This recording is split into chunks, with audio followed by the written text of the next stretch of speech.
Hello everyone, welcome to my class. Ionic conductance के अंतर्गत हम पढ़ रहे हैं कोलराउश का नियम। कोलराउश का नियम क्या कहता है? द इक्विवेलेंट और molar conductance at infinite dilution, अनंत अनुता पर, of an electrolyte is equal to the sum of equivalent ionic conductivities और molar ionic conductivities of its constituent ions at infinite dilution। क्या कह रहा है ये कि किसी भी इलेक्ट्रोलाइट की अनंत अनुता पर तुल्यांक की चालकता उस अनंत अनुता पर उसके आयनों की तुल्यांकी चालकताओं के योग के बराबर होता है, जो कि आगे सूत्र के द्वारा आपको दिखाया जा रहा है। उल्टा लैम्डा के निशान के द्वारा हम इसको इंडिकेट कर रहे हैं। तुल्यांकी चालकता को 0 इंडिकेट कर रहा है अनंत तनुता को।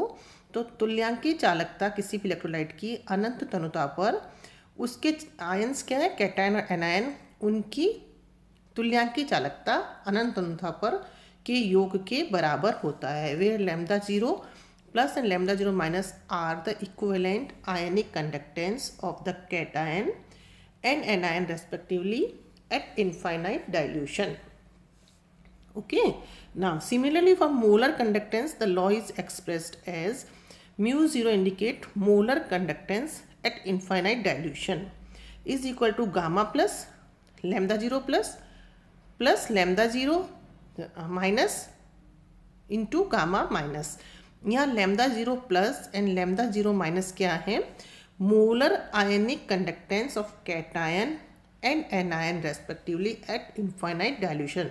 अनंत अनुता पर कैटायन और एनायन की मोलर आयनिक चालकताएं हैं। और गामा प्लस और गामा प्लस माइनस क्या है? Number of moles of cations and anions present in the electrolyte. Okay, this is the Kohlrausch का नियम। Now ionic conductance and ionic mobilities. Ionic conductance and ionic mobilities are two different terms. दोनों एक अलग अलग terms हैं। आयनिक चालकता और आयनिक गतिशीलता दो एक डिफरेंट टर्म्स हैं, but they are proportional to each other. दोनों एक दूसरे के समानुपाती होते हैं। अतः अनंत तनुता पर lambda 0 plus is proportional to U plus, that is ionic conductance at infinite dilution of cation is proportional to ionic mobility of cation. इसी तरीके से ionic conductance of anion at infinite dilution is proportional to ionic mobility of anion. जब हम इस proportionality के sign को हटाते हैं तो एक कांस्टेंट हम लगाते हैं, दैट इज के। तो यहाँ पे क्या हो दिखाया, जो मैंने भी बोला कि u plus and u minus are respectively the ionic mobilities और velocities of cation and anion. Now unit of ionic conductance is ohm inverse, हम पढ़ चुके हैं लास्ट के लेक्चर्स में। And that of ionic mobility, that is unit of ionic mobility is meter per second. Okay, under these conditions K is equal to 1 Faraday, that is 96500 coulombs and is denoted by F, that is, thus हम कह सकते हैं कि ये हमारी equation क्या हो जाएगी, lambda 0 plus is equal to F into u plus and lambda 0 minus is equal to F into u minus. Okay, ना applications of Kohlrausch law. Kohlrausch के नियम के एप्लीकेशंस, दो इम्पॉर्टेंट एप्लीकेशंस हम पढ़ रहे हैं, जिसमें पहला है calculation of ionic conductance. Kohlrausch नियम के एप्लीकेशन में जो हम पहला पढ़ने वाले हैं, that is calculation of ionic conductance on combining Kohlrausch law with the result of transport number, जो हमने इसी आयनिक कंडक्टेंस में पढ़ा है। इन दोनों को यदि हम कंबाइन करते हैं तो हम किसी भी अनंत तनुता पर आयनिक चालकता को न्यूमेरिकली ज्ञात कर सकते हैं, मतलब उसका मान ज्ञात कर सकते हैं। कैसे, देखिए आगे। ट्रांसपोर्ट नंबर की परिभाषा से हमने पढ़ा है कि T plus, that is transport number of cation, is equal to U plus 0 upon u plus 0 plus u minus 0। u plus and u 0 और u प्लस u माइनस 0 क्या इंडिकेट कर रहा है, जो भी हम पढ़ के आए हैं, अनंत तनुता पर वेलोसिटीज ऑफ आयंस। ठीक है, मोबिलिटीज ऑफ आयंस, ये हम अभी पढ़ के आए हैं जस्ट कि ये क्या है u प्लस और u माइनस। ठीक है, तो अनंत अनुताप पर अभी हमने पढ़ा है कि जो आयनिक मोबिलिटी है और आयनिक कंडक्टेंस क्या है, एक दूसरे के समानुपाती हैं। तो अनंत अनुताप पर ionic conductance is proportional to ionic mobility, और कैटायन और एनायन के लिए भी हमने लगा दिया ionic conductance of cation is proportional to ionic mobility of cation, and ionic conductance of anion is proportional to ionic mobility of anion at infinite dilution. अब इस U+0 और U-0 का मान हम यहाँ पर रखेंगे, तो हमारा ट्रांसपोर्ट नंबर ऑफ कैटायन हमारा आ जाएगा is equal to λ0 plus upon λ0 plus plus λ0 minus. ठीक है, ये क्या है, और λ0 प्लस प्लस λ0 माइनस क्या हो गया हमारा, आयनिक कंडक्टेंस तुल्यांकी चालकता एट इनफाइनाइट डाइल्यूशन। तो ये प्लस और माइनस कैटायन और एनायन की आयनिक चालकता है, जिसका योग किसके बराबर होगा, equivalent conductivity eight of the electrolyte eight infinite dilution.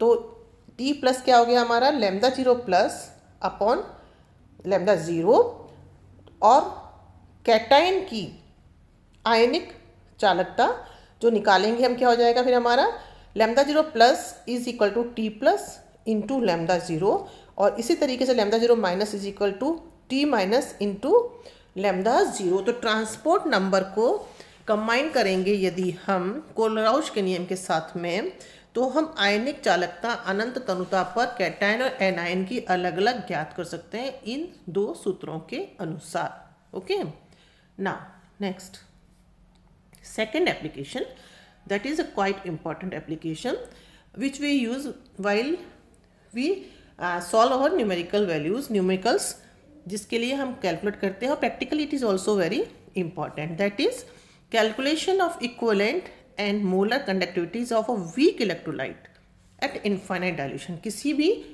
अनंत तनुता पर वीक इलेक्ट्रोलाइट की यदि आयनिक और तुल्यांकी चालकता हम ज्ञात करना चाहते हैं, तो हम कैसे ज्ञात कर सकते हैं, कोलराउश के नियम की सहायता से। ठीक है, द इक्विवेलेंट और molar conductivity of weak electrolyte eight infinite dilution can not be determined by direct conductivity measurements के द्वारा हम ज्ञात नहीं कर सकते हैं, परंतु with the help of Kohlrausch law it can be calculated by either the following, किसी दो तरीके में से एक तरीके के द्वारा ये की जा सकती है। कौन कौन से के द्वारा, first is by calculating the ionic conductance of the cation and the anion of the weak electrolyte and then adding them together. Simply किसी weak electrolyte की यदि हमें इक्विवेलेंट या मोलर कंडक्टिविटी ज्ञात करनी है, तो उसके आयनों की आयनिक चालकता हम अनंत तनुता पर ज्ञात करें और उनको हम जोड़ दें, तो हम वीक इलेक्ट्रोलाइट की हम आयनिक कंडक्टेंस ज्ञात कर सकते हैं। ठीक है, वीक इलेक्ट्रोलाइट की इक्विवेलेंट और मोलर कंडक्टेंस हम ज्ञात कर सकते हैं। दूसरा किस तरीके से हम ज्ञात कर सकते हैं, द इक्विवेलेंट और molar conductance of weak electrolyte like acetic acid. Acetic acid हमारा वीक इलेक्ट्रोलाइट है, इसको हम किसी 2 या 3 स्ट्रॉन्ग इलेक्ट्रोलाइट्स की इक्विवेलेंट और मोलर कंडक्टिविटी को ज्ञात कर सकते हैं। मतलब हम डायरेक्ट वीक इलेक्ट्रोलाइट की कंडक्टेंस तो हम ज्ञात नहीं कर पा रहे हैं, परंतु जब हम स्ट्रॉन्ग की ज्ञात कर लेंगे तो उसको जोड़ या घटाकर हम उस वीक इलेक्ट्रोलाइट की इक्विवेलेंट या मोलर कंडक्टेंस ज्ञात कर सकते हैं। एग्जाम्पल हमने लिया है कि माना कि हमें एसिटिक एसिड की ज्ञात करनी है इक्विवेलेंट या मोलर चालकता, तो हम स्ट्रॉन्ग इलेक्ट्रोलाइट ले रहे हैं 3, दैट इज HCl, CH3CONA और NaCl। इन तीनों की सहायता से हम इस वीक इलेक्ट्रोलाइट की ज्ञात कर सकते हैं। अब नियम के अनुसार हमने जो भी पढ़ा है अभी इसी वीडियो में कि सोडियम एसिटेट की तुल्यांकी चालकता, HCl की तुल्यांकी चालकता और NaCl की तुल्यांकी चालकता इनफाइनाइट डाइल्यूशन पर किसके बराबर होती हैं, इनके आयनों की तुल्यांकी चालकता है, अनंत अनुता पर इनके आयनों की तुल्यांकी चालकता। तो आप देखिए सोडियम एसिटेट की, एसिटेट और सोडियम की तुल्यांकी चालकता, सोडियम और एसिटेट आयन की आयनिक चालकता, इसी तरह के HCl इलेक्ट्रोलाइट की तुल्यांकी चालकता किसके बराबर होगी, H आयन और Cl आयन के आयनिक चालकताओं के योग के बराबर, और इसी तरीके से NaCl की। अब हमारे पास में तीनों की स्ट्रॉन्ग इलेक्ट्रोलाइट्स की इक्विवेलेंट चालकताएं आ गई। तो अब इसकी सहायता से हमें किसकी निकालनी है, एसिटिक एसिड की। तो हम क्या करें, पहले 2 को हम जोड़ें और तीसरे को इसमें से हम घटाएं, तो हम देखेंगे कि हमारे पास में लास्ट में क्या बचता है, एसिटेट और H आयन की आयनिक चालकता है, जो किसको इंडिकेट करती है? इन दोनों का योग किसको इंडिकेट करेगा? एसिटिक एसिड की तुल्यांकी चालकता। मतलब एसिटिक एसिड की तुल्यांकी चालकता किसके बराबर होती है? एसीटेट आयन और H आयन की अनंत अनुता पर आयनिक चालकताओं के बराबर होती है, जो कि ये है। तो हम इस तरीके से किसी भी वीक इलेक्ट्रोलाइट की इक्विवेलेंट मोलर चालकता अनंत अनुता पर स्ट्रॉन्ग इलेक्ट्रोलाइट्स की मदद से ज्ञात कर सकते हैं। That's all for today. Thank you so much.